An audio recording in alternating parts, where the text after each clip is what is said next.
Couldn't even tell. Oh, I don't know if everybody wants to hear that, but okay, thanks, Julia. Couldn't tell if I was awake or asleep half the time. Anyway, see, at least one person nodding, so perhaps you all have had it, but many of you have had an experience like that. Anything I should know about anybody before we start? Everybody doing okay?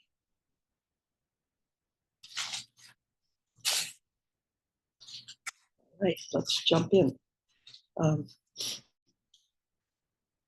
Somebody mentioned that I might have possibly missed the intention to for the taking refuge and setting intention last week. So if I did, my apologies. Sometimes I'm just so darned excited to see you all, I just start jumping in. So intention and bodhicitta, a refuge and bodhicitta.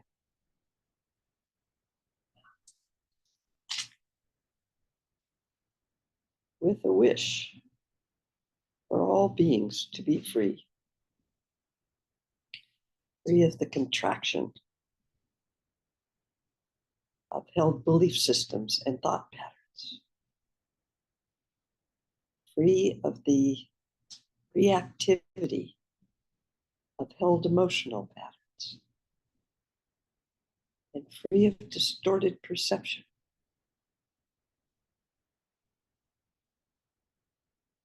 I will always go for refuge to alive, vibrant, radiant, spacious awareness until awareness is ongoing, like the flow of a river.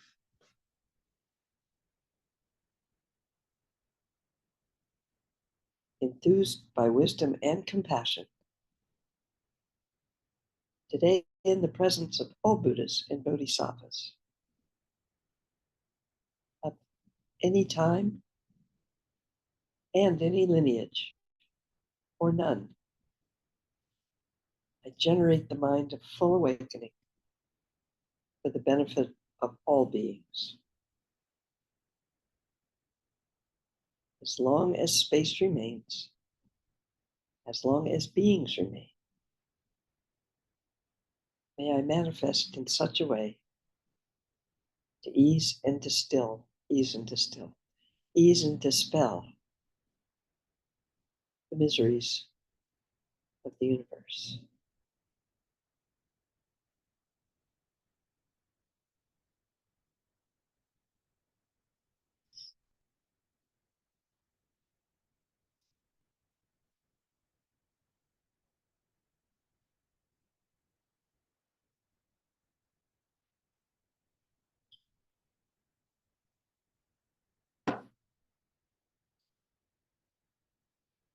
There we go.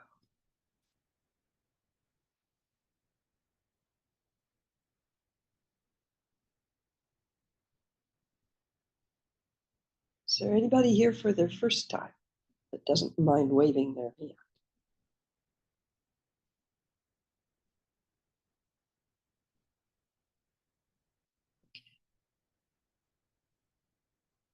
Well, we'll just go with how it arose or arises. Would like for anybody that hasn't had the mantra, when I do the refuge that I describe the refuge I experience. And vibrant in that description, certainly alive, vibrant. It's a sensation of vibration. So I'm not sure I'm using the right word, but that's the one that comes up. So it doesn't almost. Refuge is not separate or outside of our body. It isn't contained in our body in any way. That inside outside that we all spend quite a lot of time, probably all of us, I certainly have, worrying about, my inside feelings, perceptions, thoughts. Well, the outside, the perceptions are all of you out there. That original oops that Lama Lena talks about. So for me, as we do this, I have not involved smell or taste, although I think it could probably be involved if those are important senses to you. But refuge has, and I think, well, I don't know why this arose, but as a vibrance, almost as a vibrance of touch. Very hard to put into words. I can use vibration, but I don't really have a word for any of refuge. It has a sense, a feeling of sense, of sensation.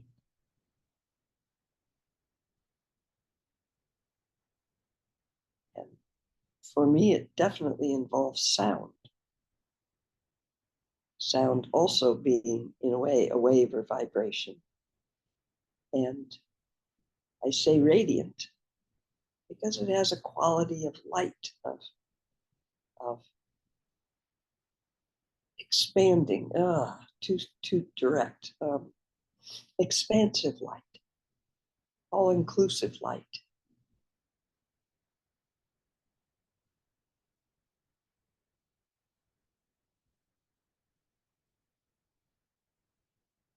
I've been quoting Maya Angelou lately as I have rediscovered her. And somebody asked her, she used the word God to describe refuge. And she was a big believer in prayer, which would usually make me run away. But somebody asked her, what is your definition of God? She was quiet for a minute. She said, all.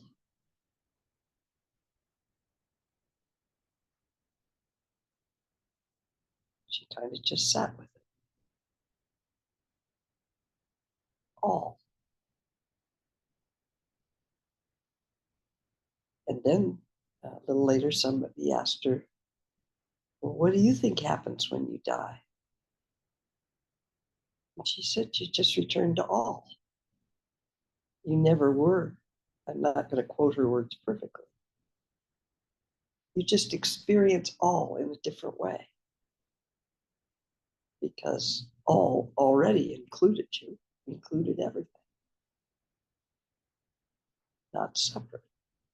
I thought, well, those are pretty good words. But again, none of the words will take us there. So today,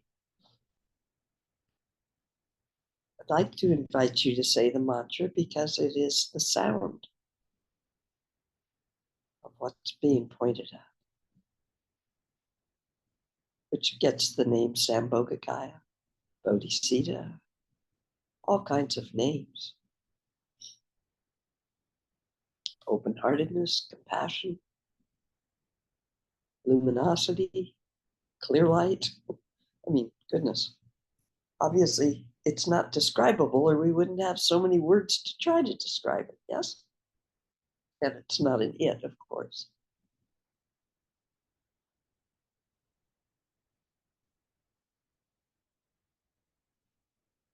So perhaps if you feel like it today, the mantra is the expression of that in sound.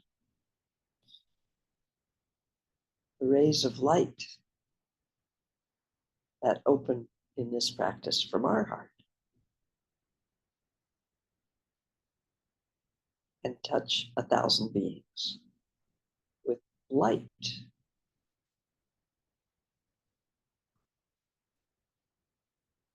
Be experienced as waves of radiance. Light has never been, except sometimes it looks like it, a static, focused tightness. Light is waves, never still.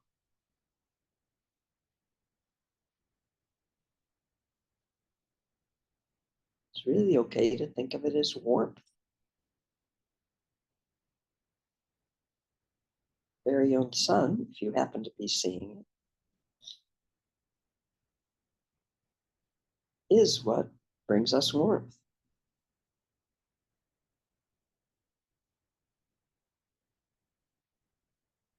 The radiance of the sun, which brings us warmth, is a shallow experience of what Bodhicitta truly is. Not pity, not I will save them, although sometimes that gets expressed in there. It's an absolute experiential certainty that we are all this together.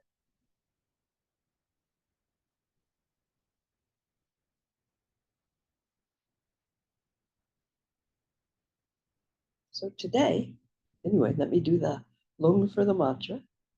Oh, happy Losar, if Losar is a holiday of meaning for you. But well, even if it isn't, happy Losar. Saw the Tibetan flags in the background there.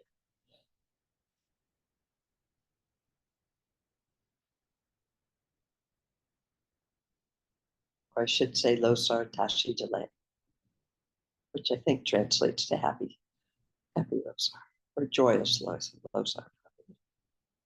Anyway, the lung, if you have not had it, or even if you have it, why don't we do it together? It's like the vibration of the sound of Bodhicitta, open-heartedness, riding on the rays of light. Rays of light that we call from an experience, even if it was just for a moment, of feeling that warm wave that we sometimes call love, sometimes call joy, can arise in grief,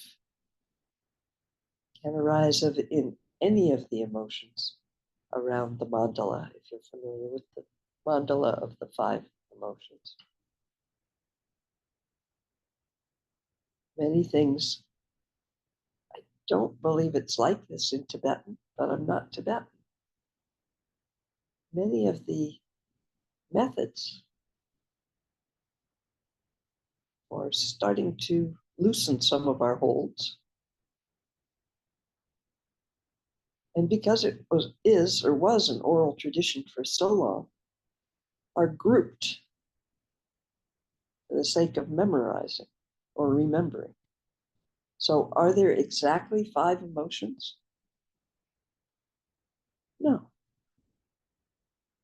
There's another one where they go on and split into, I don't know enough to be accurate about that, till you can have tons of emotions. Are there 5 separate categories of emotions, all very separate and clear? No. It's a method for being able to allow stories about them to fall away, names about them to fall away. Are there 6 seed syllables representing the 6 realms? And are those realms completely separate? Depends. Anybody here felt like they were in a hell realm for a little while? Everybody here felt like they were in an animal realm for a little while? maybe a long while.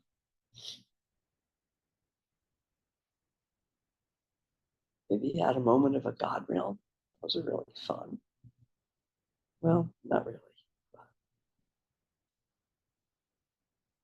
Since everything is impermanent, it's the most simple teaching of Buddhism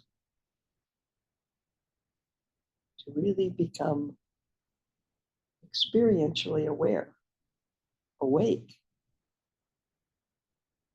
Instead, if we recognize that fully, that is enlightenment. Don't know.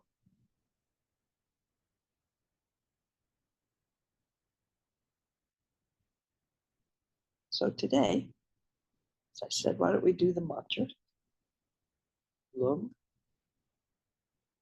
And as you do it, if you'll join me and repeat, notice the sound in your body. Really fully embrace with your entire presence, including your body, sound, wind, movement.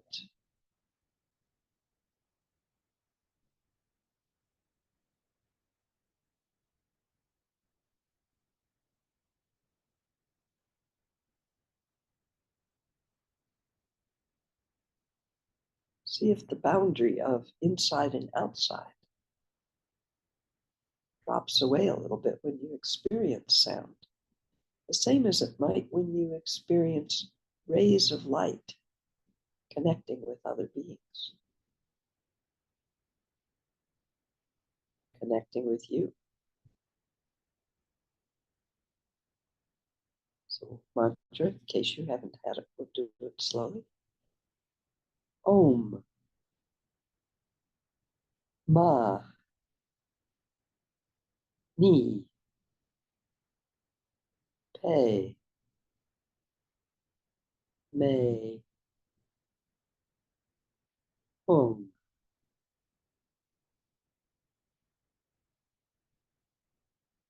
Om, mani, pe me, hum.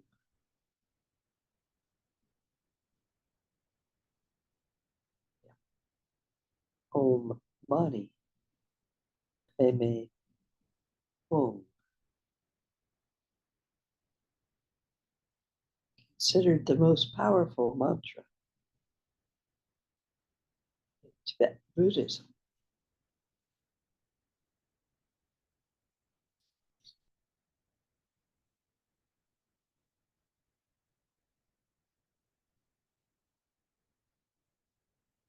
As we start today, how about we reverse things a little bit?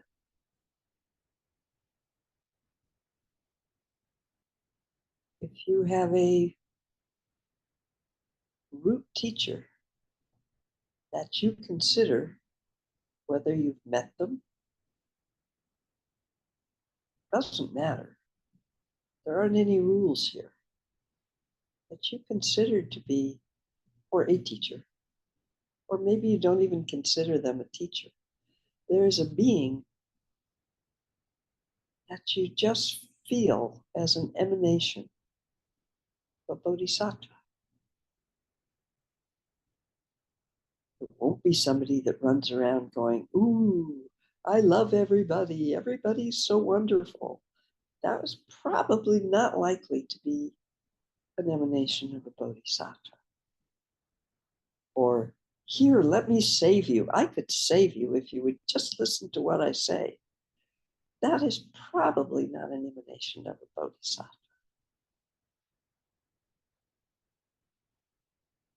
Too much I. But if you felt somebody in your life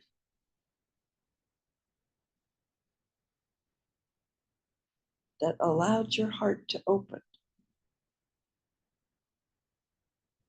maybe you didn't even know why.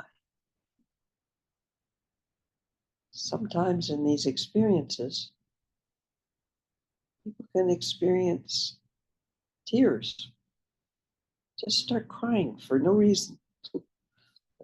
they can find.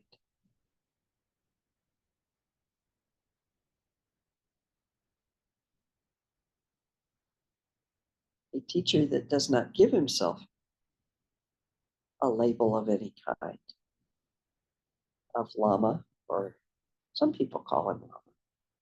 I've mentioned him before. Losang Samten is the spiritual director of the, let me get this right, Chenrezig Buddhist Center in Philadelphia. For me, maybe it's different for everybody. For me, he is an emanation of a bodhisattva, whatever that means. He opens my heart. Most times, sometimes, not so much, but as I first met him, I wanted to hide a little bit. Almost like, I don't know, he's going to see through me. I don't really have words. Maybe I felt I wasn't good enough to be around him. Why would he like me? But that was never from him. And there was never, ever a sense of any kind of judgment or need to hold on, or, boy, I don't have any of those words. He just is. Feel free to look him up or find your own. Where is that place, if you've ever experienced it, with another being, even if that being was in your imagination, where you did not feel judged and you felt safe around them somehow. Sometimes easier to experience that when it's not a human form standing right in front of you. Wherever you might have experienced or thought about or imagined Buddhas, bodhisattvas, today, and if you choose, please continue to say the mantra. It's recommended.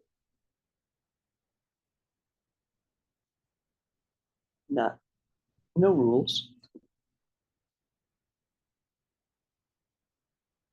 Imagine, particularly at this time of Losar, which is a very spiritual holiday, sacred holiday.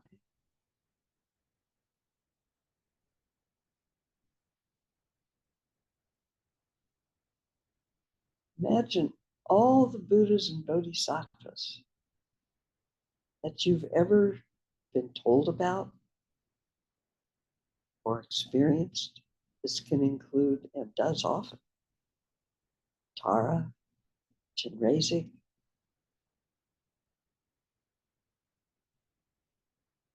any beings that you have felt a sense of open-heartedness. Your heart has relaxed a little bit.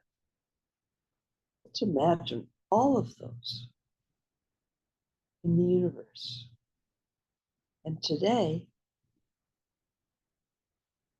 they're all without effort, simply because they are radiating waves, that clear, luminous, radiant light.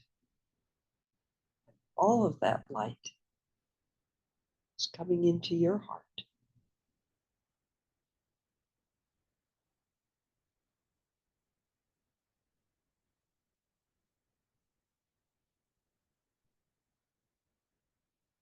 Coming in and matching the essence of radiance that is your heart. Whether you visualize this as a lotus, or you use your yi, so to speak, your sense organ, to just sense that occurring, or whether you hear them all singing the mantra to Om Mani Padme Hum, filling you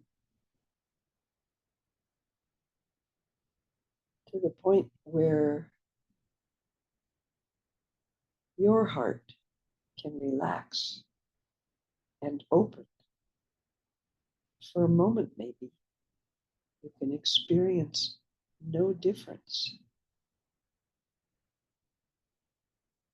They have simply allowed the mirroring by their own radiance to mirror your essence, your radiance. For a minute, why don't we be quiet and allow you the opportunity to take a little time to invite those rays of light, sound of mantra, or however you hear the sound of open-heartedness, sense of unconditional, unattached connection, recognized,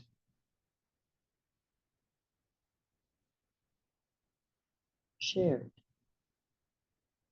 not separate.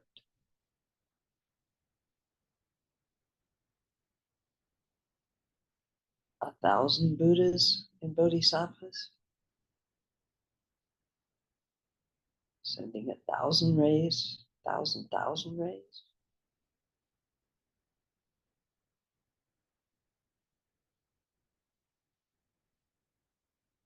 Imagine those rays of light, not separate waves connecting with you on every level, touching every cell in your body.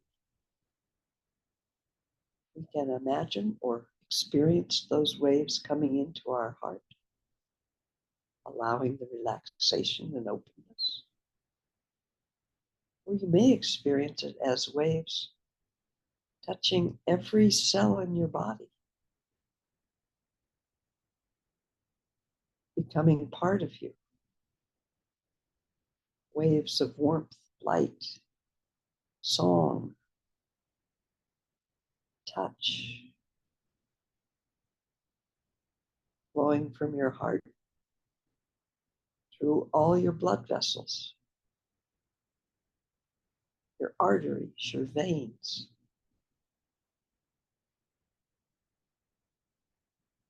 As you breathe in that warmth, those rays, till they fill your lungs.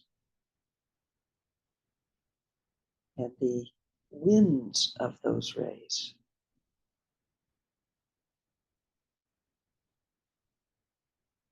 blow through your entire body. Purifying, if you want. Not a fan of that word.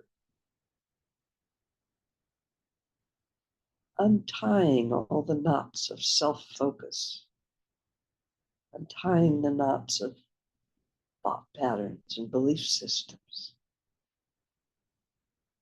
Gently, like a tangled ball of yarn.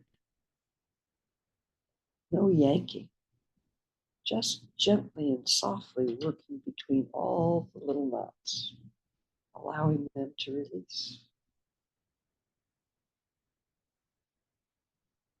The winds, the airs, the sound, the feel, all the reactivity, automatic in us, of our emotions.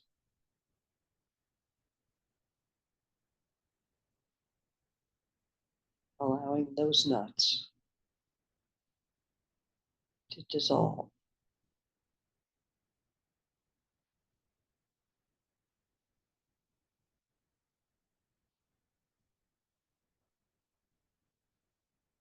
Allowing the tightness that we habitually carry around. We're being held by, at this point, 1,000 Buddhas and Bodhisattvas. We can relax and let that tightness go for a minute.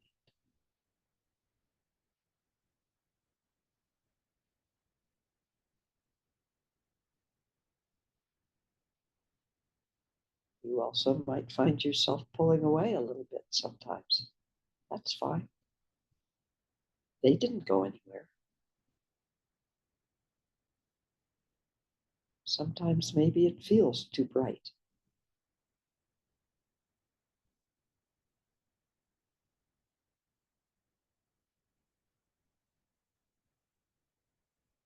For those moments that we can actually experience the feel of that, the warmth of that,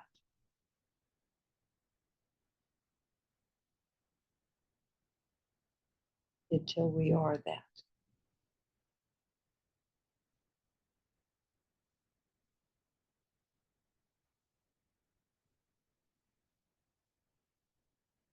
Right?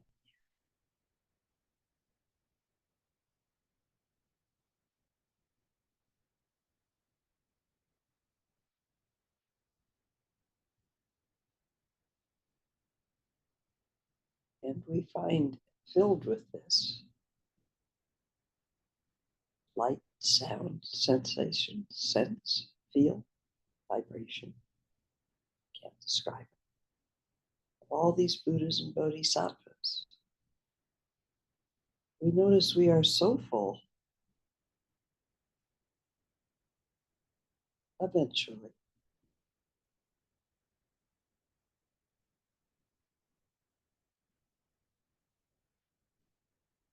that that light, sound, vibration, sensation radiates right back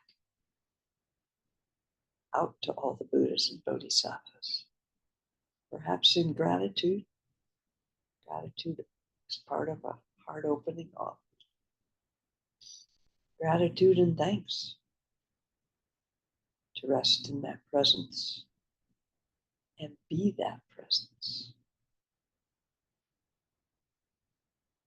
Oh, what a relief, what a refuge.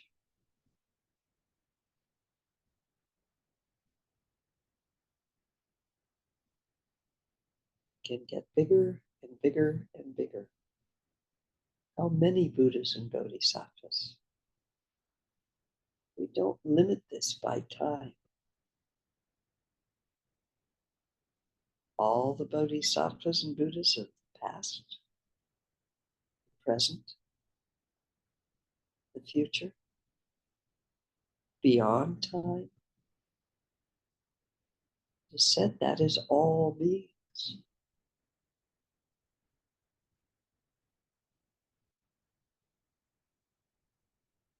Not our personalities, all beings. Recognizing, being. What kind of world would that be?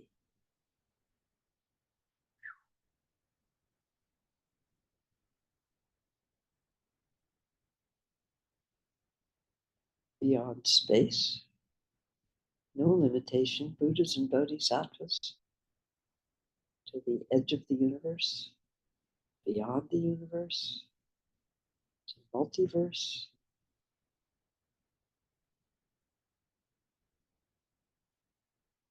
All that open-hearted, joyous love, bliss, not haha, I'm so happy bliss.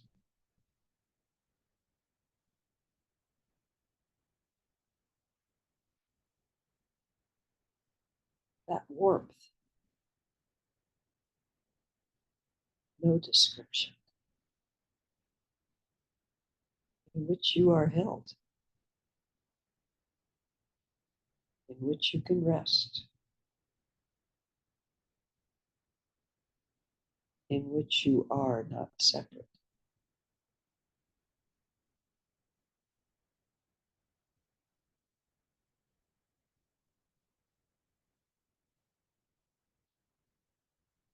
Till there is no experience other than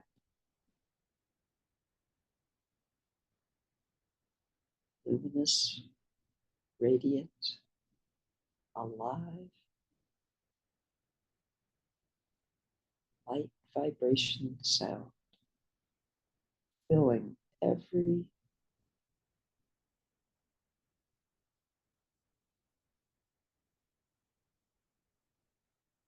space in the universe and beyond.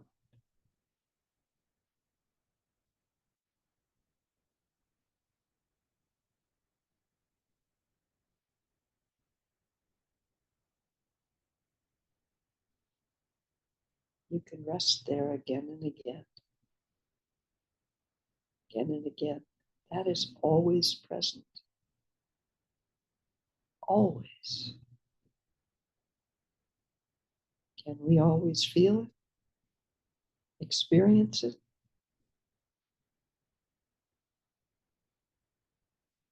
Well, I can't.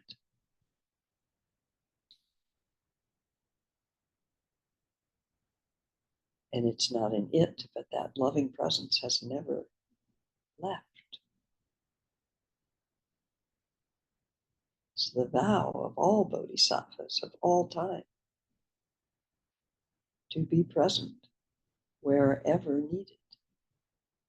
And since they're everywhere, always present.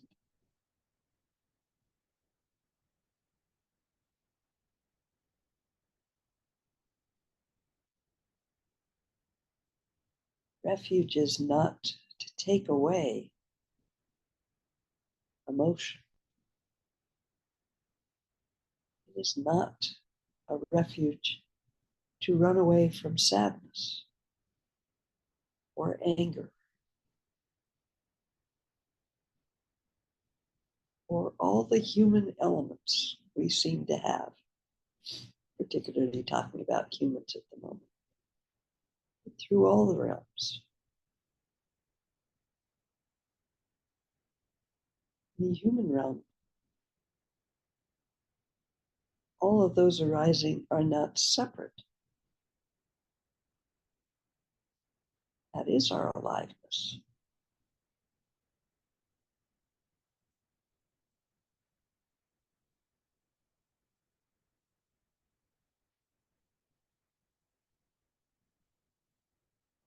It's to notice that within that, all those arisings,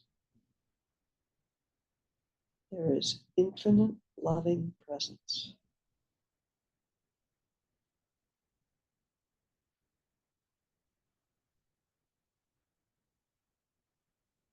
Harder for me to rest into than the spaciousness. Never separate. Dharmakaya, open spaciousness, no duality, cool.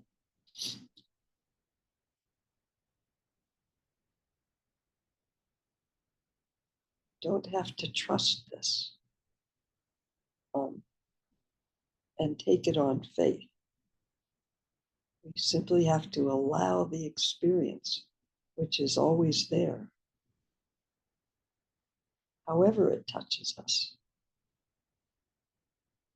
however we touch it, no difference. We simply have to stop blocking it because we're so afraid. Afraid to be hurt,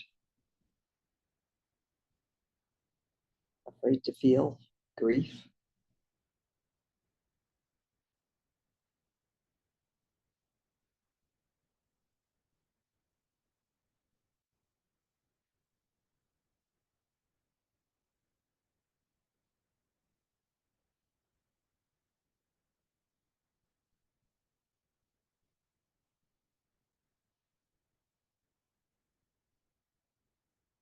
If you want to do this practice this way, particularly my experience is many more memories or moments of experiencing that which I'm not isn't a that. We turn our attention in that direction, which isn't a direction. These are just words. The experience of open-hearted connection may arise more Gratitude may arise more.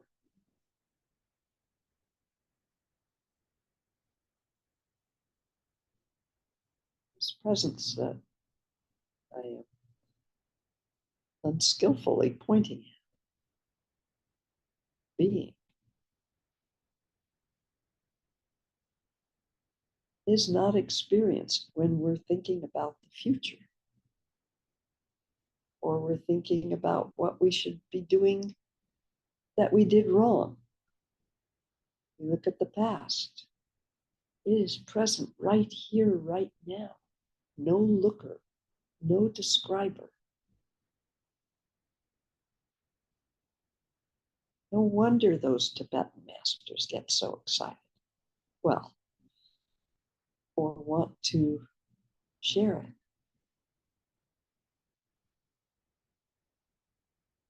You imagine resting, not even resting. Somehow the clouds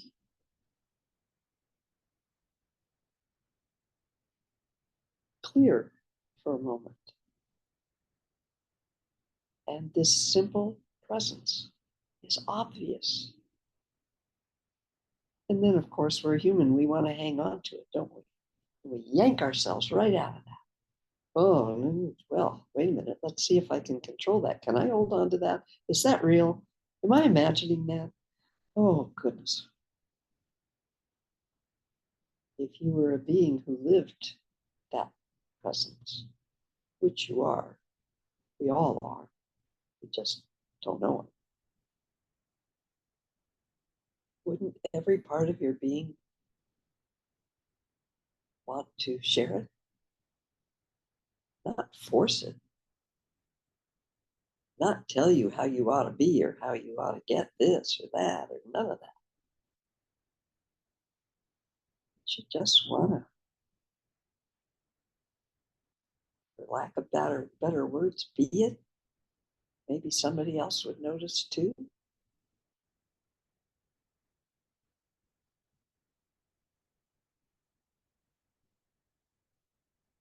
Not from pity.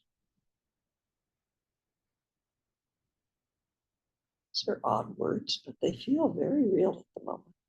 From joy.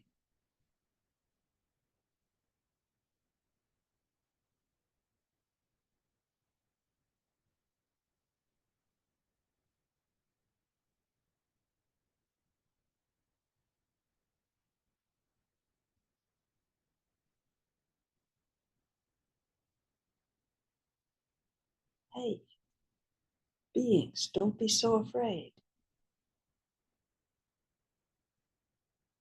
Still like that description. You are the all. All is all. You can't get away from it because you are it. We just hide our light because we get so scared.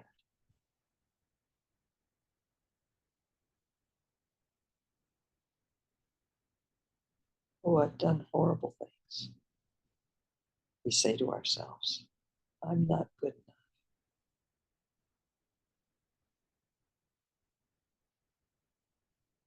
Maybe everybody else is, but not me. I'm the worst.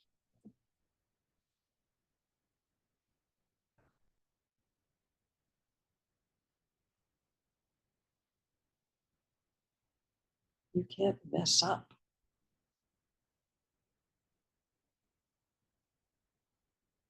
Bodhisattva.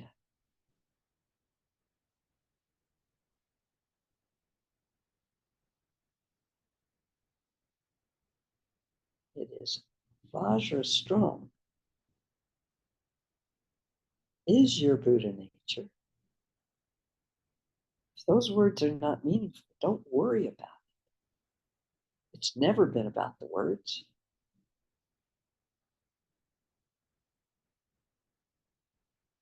Somebody once asked the Dalai Lama, I think it was coming from, oh, such a silly expression, but a Dzogchen perception, as if Dzogchen somehow doesn't include Bodhisattva. Like Spaciousness doesn't really have love in it. Bad words. But I said, well, if you can't mess up your nature, you could do anything. You could kill, you could rob, you could do anything because you can't mess up your true nature. And he smiled, I've been told, and said, that's certainly true, but it would never occur to you to do such things.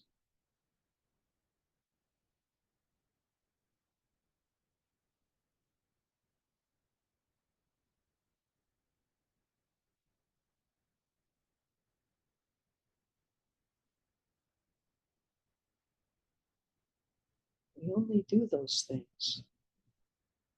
Think of all the damage human form does because we're afraid. We want to protect this I at all costs.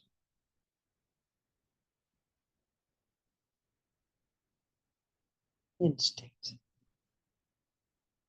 Natural.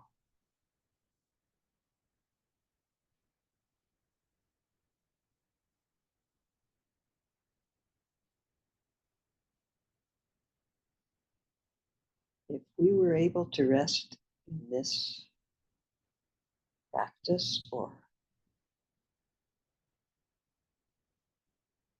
I don't have a name, as much as we rest in our efforts to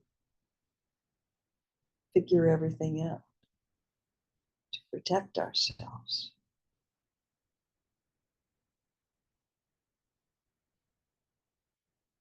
might things shift a little bit? It's not calling self-focus bad. It's just so limiting.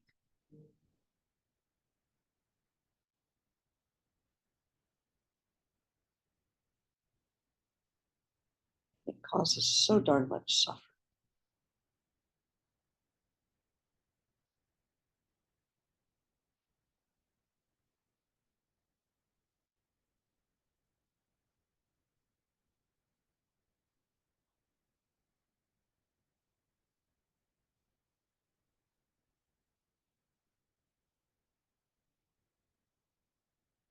The stories of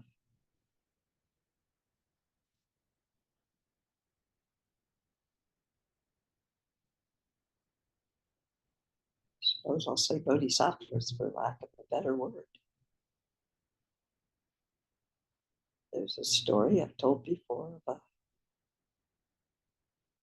Tibetan practitioner lived in a cave. They so often do in stories. You don't have to. Maybe it's easier, I don't know. For some of us, it might be a great deal harder. My mind can get up to a lot of mischief left to itself.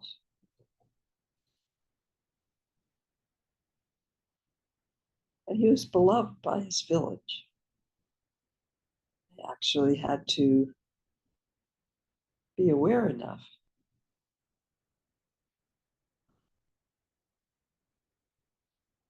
awake enough, because he would offer everything till he had no food, no clothes, no anything. And they were touched by what I can only call his radiance.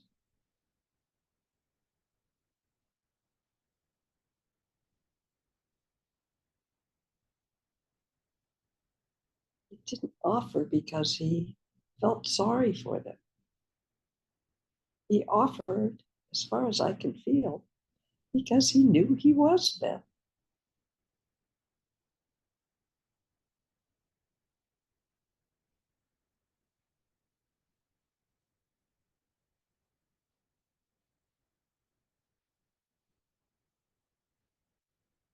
Anyway, the Chinese came.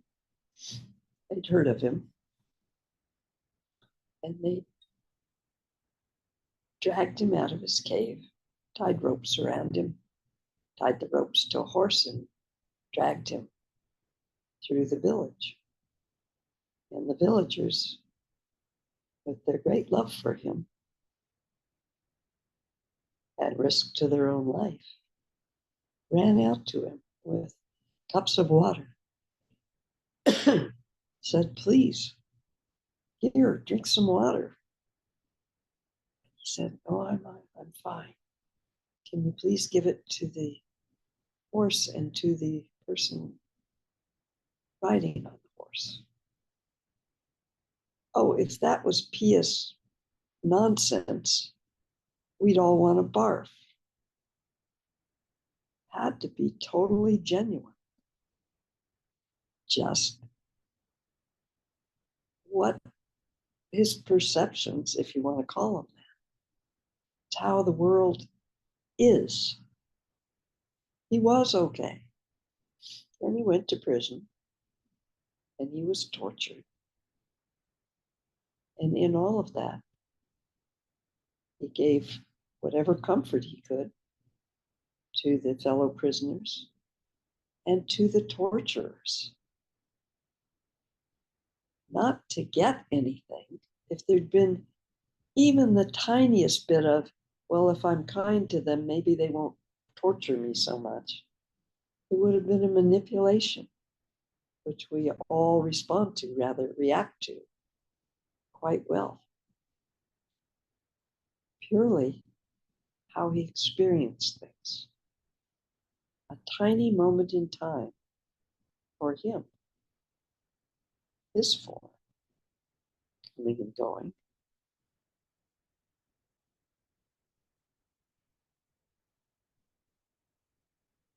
Not of much importance.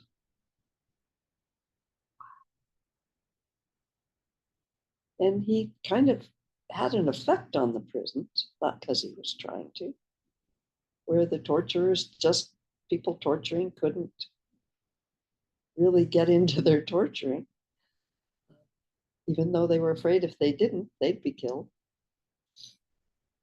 So much fear. And the system kind of broke down, so the Chinese moved him. Same thing happened. They moved him again. Same thing happened.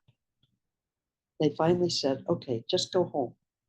We'll take you back to your cave. You're fine. We're not bothering with you anymore."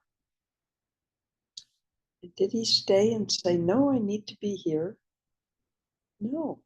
The thing that had arisen was that he was now back in his cave.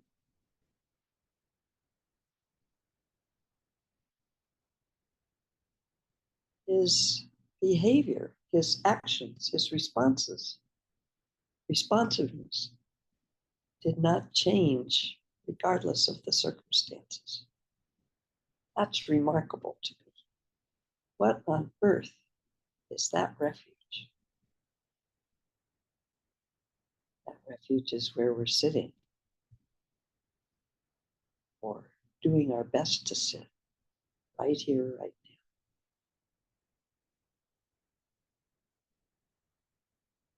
If there were a way to make this happen in words, every Buddha or Bodhisattva that ever would have zapped us and said, "There you go. Now you have it." It doesn't work that way. Not because they're not always right there present, radiating this light, sound, sense, sensation, but because we can't feel it.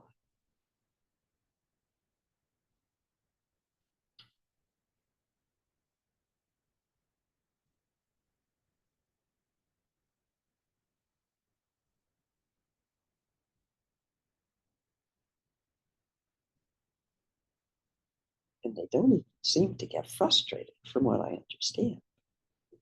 Just offer more practices.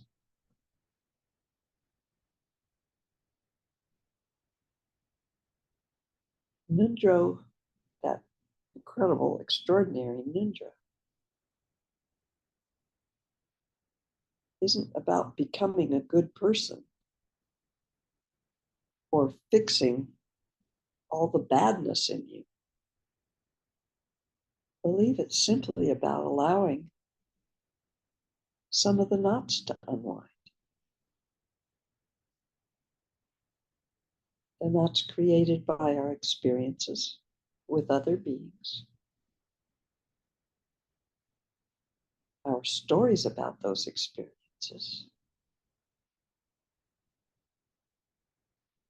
the reactivity of our emotions that developed because of those experiences, and the perceptions that arose because of that whole blah of experiences.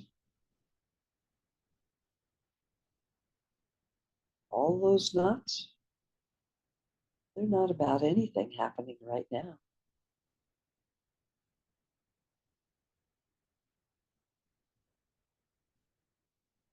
Not here.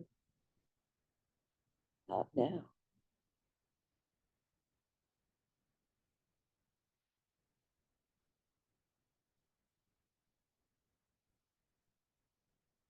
You ever tried to untangle a ball of yarn that's knotted by yanking at it?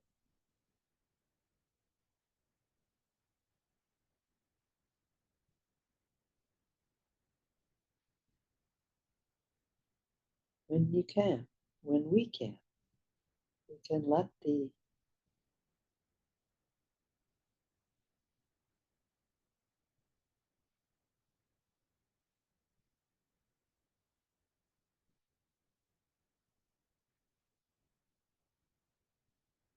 indescribable warmth. Well, I just described it again.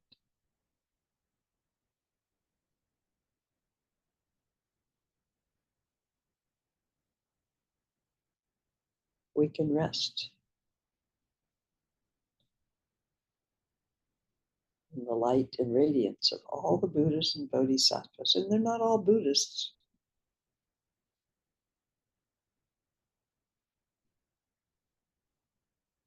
Ever were, ever are, or ever will be. You. Sometimes it's nice to rest with all those aware, awake beings.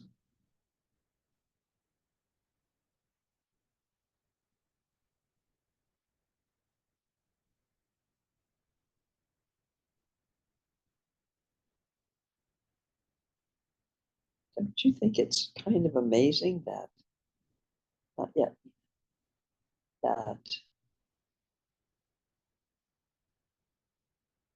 there is a sun, even when we can't see it,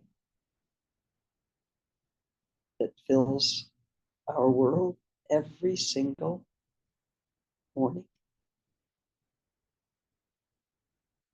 We take that for granted, don't we? Of course, it's always there. Who cares? It's cloudy today. What a sucky day.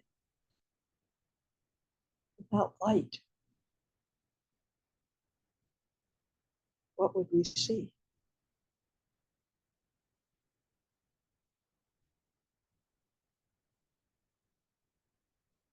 Blessings of the Bodhisattvas and the Buddhas and all the,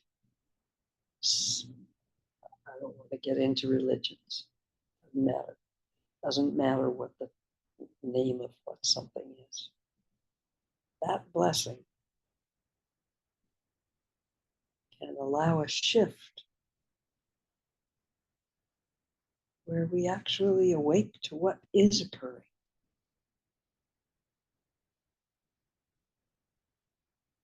Yeah, a lot of crap is going on. A lot of suffering is happening. No question about it.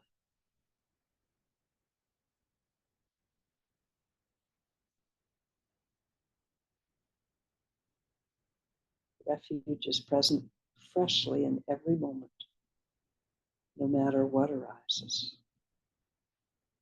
and dissolves. The blessing of Chenrezig, Tara,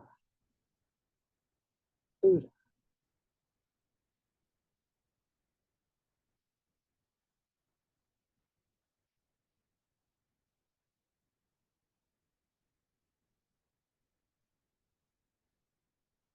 Do we have the courage, or are we tired enough of the patterns that hold us in samsara?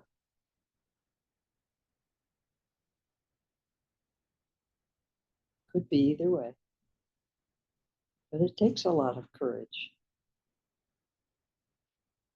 to step into something new, to allow the blessings to shift our habits.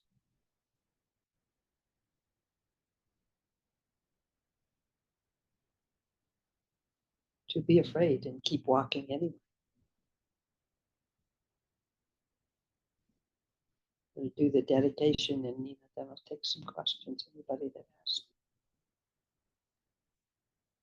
May all beings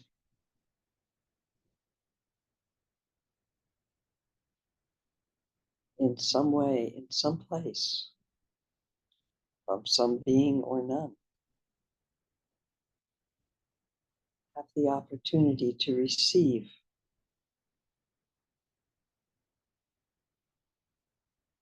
the gift of the blessings offered by those who have gone before us, present here, will be,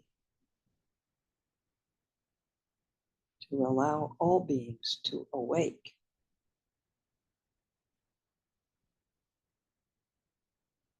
to true refuge.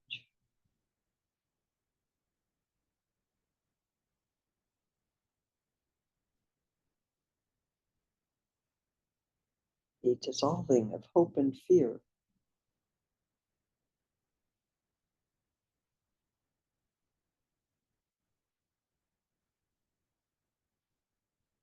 or the release of holding on to hope and fear, into the experience of this moment. I'm so grateful as always to be able to share this with you. We do it together.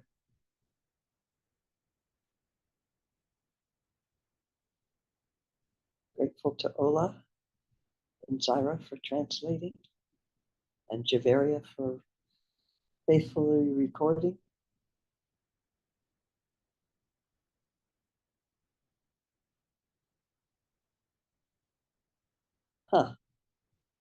Most unlikely words occur. May the blessings of Losar fall on you like a shower, washing away the belief in the confusion, the belief in the self-doubt, the belief in the fear.